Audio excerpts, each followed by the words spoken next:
So how to get more out of your sales reps with HubSpot. Welcome to InboundBuzz. My name is Semih, joined by the CEO of Red Pandas, Moby and Semih. Thank you, Semih. You don't have to give it that pageantry. I'm always on the show, the CEO, so I appreciate it. It's an honor to have me on the. That's right. It's an honor to have you. You're honoring yourself. That's how bad of a host I am. So thank you so much, Semih, for joining us. It's been a long time in this podcast. Yeah, it's been a minute. Thanks for sitting in for Linda. And I thought because we were going to, you and I were spitballing what to talk about, and we thought, okay, cool, we're going to have Semih on. He represents our HubSpot department, our amazing HubSpot department, and we thought it's got to be something related to HubSpot. Yeah. And then this was your idea, Semih, actually. Like one of the questions we get a lot is like, how do I get more out of my sales reps with HubSpot? Yeah. Very basic $1 million question. How do you get more out of your sales reps with HubSpot? And it's a key problem that people are trying to solve. Absolutely. So that's what we're going to talk about today. Let me get straight into it. So I think the key thing here, and by the way, if you want to check out my screen, I'll be sharing my screen. You'll see some tips, some examples. If you're not, you're driving, you're cleaning, all great. You don't necessarily need to follow on with the video version, but in the video version, you'll see some really, really cool examples. I'm going to literally spill the beans and share all of our secrets. Episode 193, I think it is, episode 193. Yep, that's correct. I think so. Well, that's what it says if here. If it's not, you'll see in the title. So redpandas.com.au/EP193, or check out our YouTube channel if you want to see our pretty faces. But the first step is this. Before you even get to HubSpot, you got to look at the strategy. Now, I want to share a quick stat with you. So we recently hired a new sales rep. And as you know, shout out to Joe. And I wanted to make sure that when he comes in, he has all the training, all the playbooks, everything he needs to do to succeed. And in this, so I've done a lot of sales training before, as you know, Semih, like I was a sales coach. But what I've never done is managed a sales team, like a big sales team. Because being a salesperson, you need a different level of skills if you're selling versus managing a sales team. Like what targets do you have? How do you track their targets? How do you know they're not taking the piss? That type of stuff. So I read a whole bunch of books. And one of the things that I found was there's a big misconception out there. Having someone buddy someone or shadow someone is one of the worst ways you could train a sales rep. And people think it's a good idea. And I thought it was a good idea. But the problem is when they shadow someone, it's like, okay, this is what happens in a lot of organizations. Go on our website, some basic material about what we sell and do, meet a lot of the team members, ask a lot of questions, and then buddy or shadow with a salesperson for 2 weeks. The problem is if they have a crutch and you don't have that crutch, they're not going to perform. What do I mean by that? Some people are so good with people. They're such great relationship people. They can skip a lot of the sales principles, like agenda setting, follow-up, willing to walk away, booking a meeting from a meeting. They're just naturally like that. If you're someone who's a bit more tactical and technical, they can take certain shortcuts in. They shouldn't. Yes. But they can. But if you don't have those traits, that crutch will not work on you. Right? There's other people there in the book Challenger Sale. They talk about the lone wolf. Lone wolves are hard workers. They don't follow any rules. They do things their own way. And they get a lot of sales because they just grunt, like hard work. I'm not like that. I want to think smarter, not harder, right? Yeah. The problem with lone wolves is you can't scale them. You can't train them. They don't follow anything. That's why they're lone wolves. And a lot of people have that. So if someone's shadowing that lone wolf, how the F are you going to get them to perform if they don't have that trait? Yeah. But I'll pause there from your thoughts on that, Semih. No, I kind of agree with that. That's interesting though, because like if you're thinking about HubSpot's like a team sport, right? If you have a sales rep who's lone wolf working through a whole bunch of leads and stuff and doing activities and stuff, and I think the other component is that you don't want to also pass on bad traits because of shadowing them, and that's really interesting. Like if someone, like you said, if someone might not be good on the phone but is really good with like emails and stuff, bits and pieces, it's not really going to be a good salesperson, right? You don't want to pass that info across. Yeah. So having the training dedicated towards the tool to see what KPIs you would be measuring would be a really good start on for people that are using HubSpot to get a glimpse of how people are actually performing in in HubSpot, right? So that's what I think. Honestly, there is a lot to kind of do, but because training and onboarding people into HubSpot day in, day out, there is an element to understanding HubSpot at a basic level for them to make the most out of HubSpot. And so in part of the training them how to on the product needs to also include an element of HubSpot training. And that comes down to the schedule. So tactically, how did we actually solve that? There's two key things. So one is you already started talking about it, is like the schedule. Yeah. So a training, and I'm going to share my screen and share our actual schedule and give that away for free. And a playbook. Yeah. Now, I'll talk about the playbook first. So I can't remember how much I paid for this, like $1,000 or something. I bought Alex Hormozi's playbook. So Alex Hormozi, if you don't know him, he's this sales and marketing guru. He's really a business growth specialist, like a scaling specialist, more than sales and marketing. And when people start at acquisition.com, his business, he makes them go through like a 250-page manual. Now, I didn't create a 250-page manual, but I created about a 50-page one. And what that is like, and I had to get this ready before Joe started because we've got some aggressive sales targets. And when people join Joe's team, I can't be doing this again and again. Now, if I do a really good job and train Joe, great. But then Joe trains the next person and it dilutes a little bit. No worries. That next person trains the next person, dilutes. And then all of a sudden you create this chain, of like, I don't know if it's politically underperforming salespeople. Yeah. I don't know if it's politically correct to say Chinese whispers anymore, but that's what you get. And you just get shit at the end and it's no good. Yeah. So like, okay, let's do this properly. So I'm going to share on my screen right now, just the table of contents, because I'm not going to give everything away, if our competitors are watching. But in the table of contents, you'll see here, it's literally like I think it's a 50-page document, but the table of contents, and I'll read this out if you're listening in the car or cleaning, but welcome to the jungle, right? This is the space you're playing in. How to use this handbook. I added a lot of this myself, actually. Like, I actually didn't just take what Alex had. I made it my own, and I added our values. And the thing that I did was I added our values, but then I did, what do our values look like in sales? This is really, really important. When people do values, right? If someone says to me like, okay, hard work is a value. It's not a value at Red Pandas. It is, but it's not one of our official values. Our values are grow epic, right? But say hard work was one of our values. What does that mean, Semih? Like, if you ask 5 people at Red Pandas, what is hard work? Are they going to have the same answer? No, they're not. They're not. Yeah. One man's hard work is another man's, mate, I'll do that by lunch, dude. Yeah. You know what I mean? But in saying that too, is like hard work. The definition of it is like you're working towards hard something, but if hard work was the goal, then you're not really prioritizing on what's really important. But if you have growth as the main value, then you're working towards the things that's going to grow you rather than hard work itself. The key thing here is you have to talk about what good looks like and what bad looks like. So I'm sharing my screen here. I'm sharing more than the table of contents now. I've got a table and I've got the value, what good looks like as a column, and what bad looks like. So for example, okay, let's just go with the first value, right? Growth mindset. What does good look like? In sales, sales rep is self-driven in learning, consistently seeks out training, reads industry news, applies knowledge to improve sales processes. Example, sales takes a course on advanced sales techniques and uses them to close a deal. You also need to talk about what bad looks like. You have to give an example. I actually do this in the recruitment process. So I don't just say these are our values, I test them on the values and I need them to be clear what good and bad looks like. So what does bad look like with growth mindset? Well, they show no interest in learning or improving, stick to the old methods, right? This is the way I've always done it, right? Sticking to methods despite feedback. Example, sales rep resists trying new strategies suggested by managers. So that's an example of values. I won't go through every single thing because we've got a lot to talk about, but then the rest of it you can see here, like the career path at Red Pandas for sales.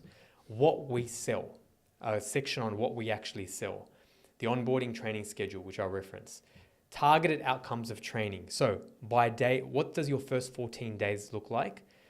What will you achieve by the first 2 days, then the next 2 days, then the next 2 days, and then the final week? So what are you actually progressively, what's my expectation of you, Mr. or Miss Sales Rep, by every 2 days, right? Our sales process overview, and this is where it gets really detailed. Guidelines on how to run how to run a discovery call, how to run a presentation, Yeah, so like then it kind of stops there, but it goes from values, what we sell, how to run discovery calls, the scripts, why this, and the logic behind why we say this and what you want to elicit, the script just by itself, a clean version of the script, how to run a presentation, templates, everything. I really like this, Mobs, because I think it's like you're passing the baton over to the next person, right? But it's a physical thing. So you're setting the benchmark as this is what it looks like right now, right? Yeah. As your playbook. And then now what you need to do is build upon that so that the more salespeople that do come on board, you've got a repeatable process that you need to follow through. Hence, that's why it's important to have a playbook in place. Absolutely. Yeah, it will get better. This is really good, man. I think the fact that you've also included, I think key here is hiring the person or salesperson is obviously super important, but getting them to also have some form of experience on the tools they're using, right? Exactly. Which adds to the strategy that you implemented with Joe, right? One of the conditions was that he had to know HubSpot, how to use in and out. Yep. At least a little bit more. And the final thing here, and I'll share my screen again, is the schedule. So what you can see if you're watching the video version is literally every half an hour increment for the first 2 weeks. Right? Is it a lot of work? Yeah, but if you're going to spend top dollar to get salespeople, right? So like just to share some really quick stats with you guys, like I did this research, like roughly 47% of salespeople will leave a sales job because of a lack of training or poor onboarding. So almost half of salespeople will leave that sales job because the onboarding was bad. Not only that, without structured training, new reps can take 6 to 12 months to become fully productive. I don't know about you if you're listening, right? But I can't afford 6 to 12 months of poor performance. And the antidote to that is to give them structured training. Yeah. So you're going to double your chances of keeping them, and they're going to be far more profitable to the business a lot faster. Like, yeah, it's work, but like, yeah, you know what I mean? You have to do the work, right? I think if you tie the work to an ROI, then it motivates people to do it too, right? So if you set the expectation of this is what needs to happen for you to get onboarded and trained and look at the stats, then if you say, hey, what if you don't? The loss of revenue is significantly greater. That should motivate you to do more, right? Like at the end of the day, that's the reason why we're doing this. It motivates people too. Oh, like 100%. Joe comes from a really good, strong pedigree. He worked at DocuSign, HubSpot, a whole bunch of stuff. And he's like, maybe I've never seen such a detailed and impressive onboarding plan. And like it instills a lot of confidence. So in this, you can see like every half an hour, there's like literally do this course, watch this call, watch this recording, right? And then the next day do a role play, and then do a role play on something else. So it's really, really structured. And as a sales leader or a small business owner, it forces you to think about what are the outcomes I want for this person. Can I share this bit? Is it okay? It says, just caught my eye. It said, I want you to win for 2 reasons, right? I want to leave everyone better than I found them. We call this unrecognizable growth. You'll meet peers who have experienced this. Second point is when you win, we win too. That's great, man. Honestly, 100%. I stand by that.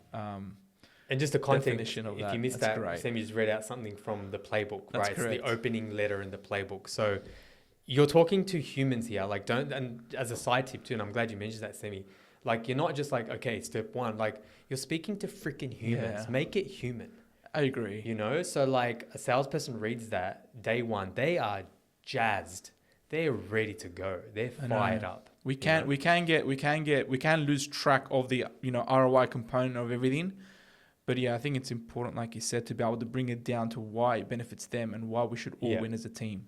So I know we spent a lot of time on that, but let's get to the HubSpot side, right? But it is super, super important. You really can't do that first part without this, right? I agree. So we'll dive straight into it. So that was obviously like point 1, lack of playbooks, lack of structured training.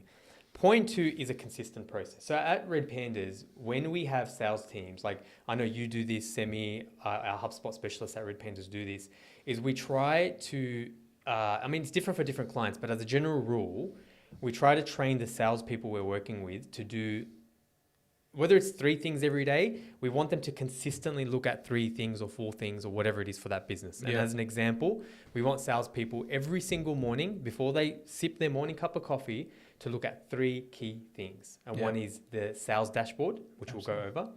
1 is the sales pipeline. We'll share some key winning tips there. And 3 is their tasks. So on the dashboard side, and I'll share my screen again, I've got some demo data here, is we structured this in a way. We know salespeople do not have attention spans. We know not good at details. We know they hate admin, right? So it has to be done in a way where it suits a salesperson's attention span, right? And I'll just kind of share this again. You can see the video version if you are able to. But the first 3 things, it's follow-ups required. And it's like 3 widgets there. So deals that's been more than 7 days, you haven't followed up. Now, if you're at a really long buying cycle, say it's like 2 years, then maybe it's not every 7 days. This is just demo data. Maybe it's every month. So if you have a deal in your pipeline, don't just talk to them and send them a proposal and like, yep, it's going to take 6 months. Send them something. Like, you need to spin the plates. You have to have keep in mind recency bias. Yeah, absolutely. Right? Like, if someone else comes in and they have a conversation, they're going to forget you. So you need to be spinning the plates when it comes to sales. So that's all I'll say for that. Leads not followed up, it's been more than 3 days, and leads not contacted at all. So there's that part. The next part, this is really, really cool. If you just do this one thing in HubSpot, you'll get so much more out of your salespeople. I guarantee it. And this is 2 widgets. It's Deals 1 by Lead Source. And there's 2 reports I've got here. So I'm talking it through in case you're listening. One report, if you can imagine a column graph, it's got, January, February, March. It's got the months on the bottom on the x-axis. And on the y-axis, it's got the money. How much money have we won, right? And then there's a gray line here. In this demo data, the gray line is $50,000.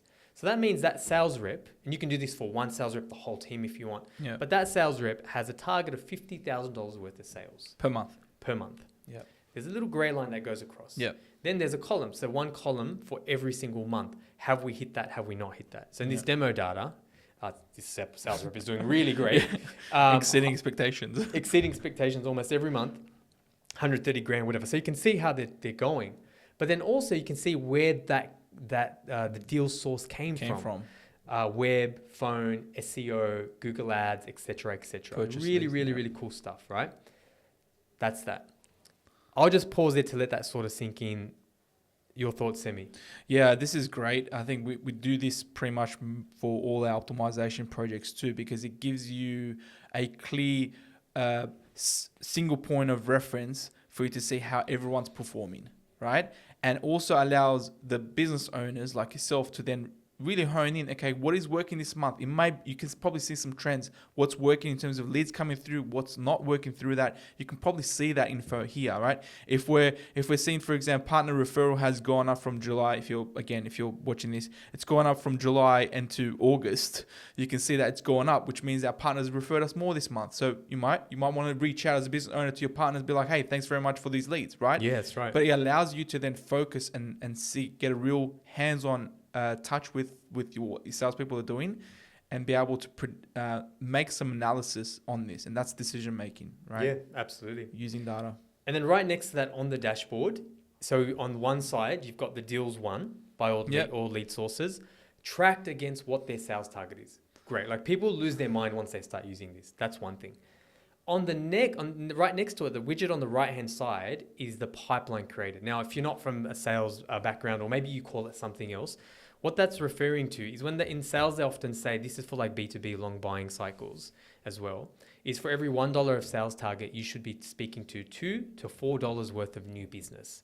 So that means if my sales target, let's use simple maths for illustration's sake, if my sales target is $100 for that month, then I need to speak to either like new business, $200 to $400 worth every single month, because you're not going to close all of them, right? It varies on industry. I'm talking about the average of the averages, right? If we're working with you as a client, we're obviously going to probe that and figure out what's right for you. So that's what the same report, but it's pipeline created. So on the right-hand side, it's got Jan, Feb, March, April, May. It's got a gray line. And in this example, the sales target was 50 grand. The pipeline target per month was 100. It should be higher, but it's demo data, of course. And then how are we tracking? What this prevents is lumpy revenue. That's the biggest thing this prevents. And that's one of the biggest problems that when I speak to business owners and sales leaders, they talk to me about. It's like, we don't know what's coming down the track, right? Because what happens is sometimes a sales rep, a really strong closing month gives you a false sense of security. Because that month they're just closing, but they haven't built pipeline for the next month or quarter. Then that next month comes around and it's like, well, now you got to go get pipeline. That's not closing for another month or two, depending on your industry. Yeah, absolutely. So this way, in your sales meetings, as a sales leader or a business owner, whatever your structure is, you're like, okay, cool, mate, you're doing really well, but just keep an eye on the pipeline because it's really low this month. It's going to get you in a month or two. Yeah, absolutely. And this is the game changer. So when you break it down, it's like, hey, you've now hit your targets for this month. I would recommend your pipeline looks a little bit empty. Go find new business. Absolutely. Right? Absolutely. Very clear. That's right. There's a whole bunch in here which we don't have time to go over, but it's organized in a way that's most important.